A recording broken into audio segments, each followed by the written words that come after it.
Hello friends, this is Paritosh and you are watching I speak about money. I am sure आप सब लोग Netflix तो use करते ही होंगे और अगर कुछ सर्च करना है तो उसके लिए गूगल बाबा है हमारे पास, फिर देन फेसबुक है, यूट्यूब है, इतना सब कुछ है हमारे बीच में।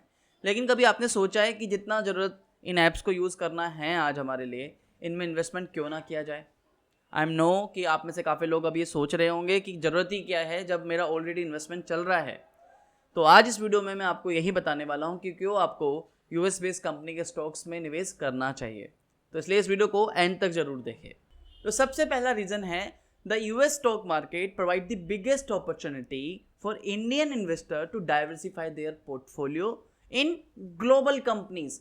काफ़ी सारी कंपनीज ऐसी है जिन्हें आप यूज़ तो करते हो, आप उनके बारे में जानते भी हो, बट वो इंडिया में लिस्टेड नहीं है। अगर आप सिर्फ इंडिया में इन्वेस्टमेंट करते हो तो और भी काफ़ी सारे इन्वेस्टमेंट रिस्क होते हैं जिनका ध्यान रखना चाहिए, जैसे कि geopolitical risk, micro and macro risk. I think आप लोगों को डिमोनेटाइजेशन तो याद होगा ही। डिमोनेटाइजेशन के टाइम पे स्टॉक मार्केट में काफ़ी हलचल थी, पोर्टफोलियो में काफ़ी गिरावट थी।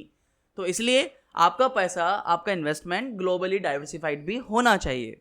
दूसरा रीज़न है रुपी डॉलर एक्सचेंज रेट। अगर हिस्टोरिकली देखा जाए तो Indian rupee has been falling against the US dollar continuously, और आगे भी ये पॉसिबिलिटी है कि आगे और गिर सकता है। तो जो ये रुपी डॉलर का जो एक्सचेंज रेट का जो डिफरेंस है, ये काफ़ी ज़रूरी इंपॉर्टेंट रोल प्ले करता है जब आप इंटरनेशनल स्टॉक्स में अपना पैसा निवेश करते हो। यानी अगर Indian international stocks market stagnant खड़ा है, बढ़ भी नहीं रहा है, but because of this rupee depreciation फिर भी still you would be making a some money. उदाहरण के तौर पे मान लीजिए अगर आपने टेस्ला में इन्वेस्टमेंट किया होता 1 लाख रुपए आज से 10 साल पहले, आप इंडिया में बैठे हो तो क्योंकि आपको रुपी डेप्रिसिएशन का बेनिफिट मिल रहा है, तो उस 1 लाख रुपए की वैल्यू लगभग 2 करोड़ के आसपास की होती। लेकिन वहीं अगर आप यूएस डॉलर में इन्वेस्टमेंट करते तो उसकी लगभग जो वैल्यू होती वो लगभग 1 करोड़ के आसपास की होती। फेसबुक में अगर आपने इन्वेस्टमेंट किया होता तो लगभग 21 लाख के आसपास का इन्वेस्टमेंट की वैल्यू होती। लेकिन वहीं अगर आपने यूएस डॉलर में इन्वेस्टमेंट कर रहे होते तो लगभग 14 लाख के आसपास का होता। माइक्रोसॉफ्ट की बात करें तो ये 17 लाख रुपए का इन्वेस्टमेंट की वैल्यू होती, आपके उस 1 लाख रुपए की इन्वेस्टमेंट की value, because of this rupee depreciation. तो वहीं अगर आपने यूएस डॉलर्स में आप इन्वेस्टमेंट किए होता इसमें आपने माइक्रोसॉफ्ट में, तो उस 1 लाख रुपए की वैल्यू लगभग 10 लाख के आसपास की होती। तो ये एक डिफरेंस है और ये एक बेनिफिट है कि अगर रुपी डेप्रिसिएट होता है तो आपको इंटरनेशनल स्टॉक्स में ज़्यादा मुनाफा कमाने का मौका मिल पाता है, क्योंकि ये करेंसी एक्सचेंज की वजह से आप एक एक्स्ट्रा रिटर्न्स कमा पाते हो।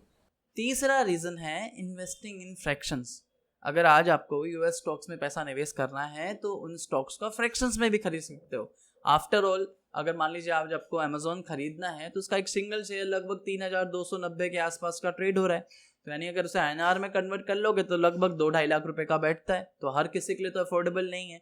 तो अब यूएस स्टॉक्स आप फ्रैक्शंस में भी खरीद सकते हो। आप 5,000 10,000 छोटे से छोटे अमाउंट से अपना इन्वेस्टमेंट स्टार्ट कर सकते हो और अपना ये यूएस स्टॉक्स का पोर्टफोलियो बिल्ड कर सकते हो।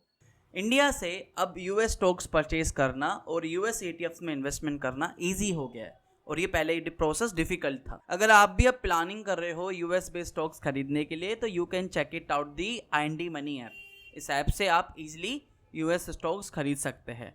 Description link IND money app का नीचे डाउनलोड करने के लिए डिस्क्रिप्शन में दे रहा हूँ, वहाँ से आप अपना यूएस स्टॉक अकाउंट सेटअप करो। It's all free. स्टॉक्स के लिए बाइंग एंड सेलिंग पर कोई कमीशन नहीं है। पूरा अकाउंट ओपनिंग प्रोसेस पेपरलेस है, 0 अकाउंट ओपनिंग फ़ी है, 0 मेंटेनेंस फ़ी है। अपने यूएस स्टॉक अकाउंट में पैसा डालने के लिए भी कोई फ्लैट फ़ी चार्ज नहीं होता। इनफैक्ट अगर आप कंपेयर करो IND मनी ऐप से स्टॉक्स खरीदने के लिए और डायरेक्टली बैंक से, तो बहुत मेजर डिफरेंस है। उदाहरण के तौर पे मान लीजिए अगर आपने 20,000 रुपये का इन्वेस्टमेंट किया और मान लीजिए एक्सचेंज रेट 74 का है, तो अगर आप बाकी बैंक्स के थ्रू करते हो तो आपका 20,000 रुपये का वैल्यू पर लगभग 19.2% का तो आपका एक्सपेंसेस ही होंगे, जिसमें अकाउंट ओपनिंग फ़ी होगा, एक्सचेंज रेट मार्कअप होगा, फ्लैट फ़ी, GST, बाकी सब। लेकिन IND मनी के साथ में सिर्फ ये चार्जेस जो होगा it would be near about 0.59%।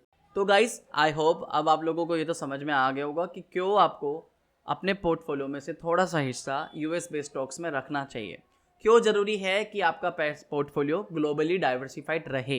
तो अगर आप कन्विंस हो तो IND मनी ऐप का लिंक मैंने डिस्क्रिप्शन में दिया हुआ है, आप वहाँ से जाके डाउनलोड कर सकते हो। ध्यान रखिए, बहुत ज़्यादा ज़रूरी है कि आपका पोर्टफोलियो ग्लोबली डाइवर्सिफाइड रहे, इसलिए आपके पोर्टफोलियो में यूएस बेस्ड स्टॉक्स में निवेश होना चाहिए। तो अगर आज के लिए इतना ही था। अगर ये वीडियो पसंद आई है तो वीडियो के नीचे लाइक का बटन लाइक कर सकते हो। चैनल सब्सक्राइब नहीं करा तो चैनल सब्सक्राइब कर सकते हो। नेक्स्ट वीडियो मिलेंगे नए टॉपिक के साथ, तब तक के लिए धन्यवाद। वंदे मातरम, जय हिंद।